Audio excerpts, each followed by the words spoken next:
সাল 1966।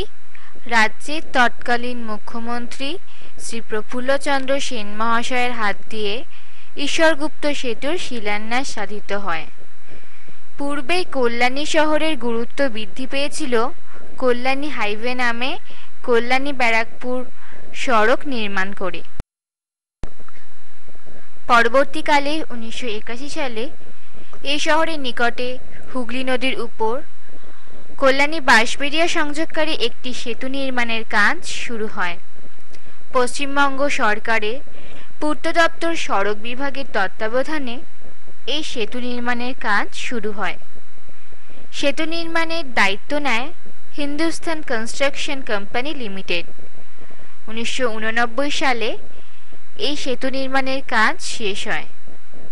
এই নির্মাণ কাজ শেষ করতে খরচ হয় 9,37,00,000 টাকা।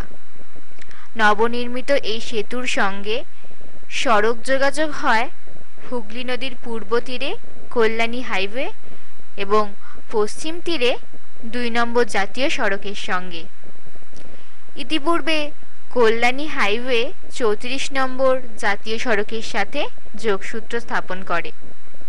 1989 সালে এ রাজ্যের মুখ্যমন্ত্রী শ্রী জ্যোতি বসু মহাশয় আনুষ্ঠানিকভাবে সেতুটিকে জনসাধারণের জন্য খুলে দেন।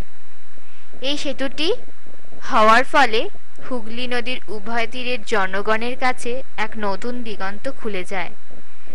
উভয় তীরের মানুষের যোগসূত্র স্থাপিত হয়। সেতুটি নির্মাণের ফলে কল্যাণী শহরের গুরুত্ব বৃদ্ধি পায়। এই সেতু নির্মাণের ফলে স্থলভাগে প্রায় 70 কিমি সড়ক দূরত্ব কমে যায়।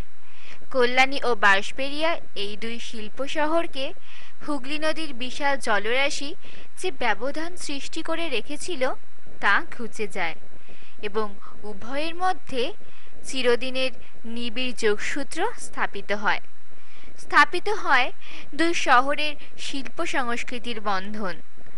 কবি ঈশ্বরগুপ্তের পবিত্র স্মৃতি বিজড়িত আছে এই স্থানটি ঘিরে।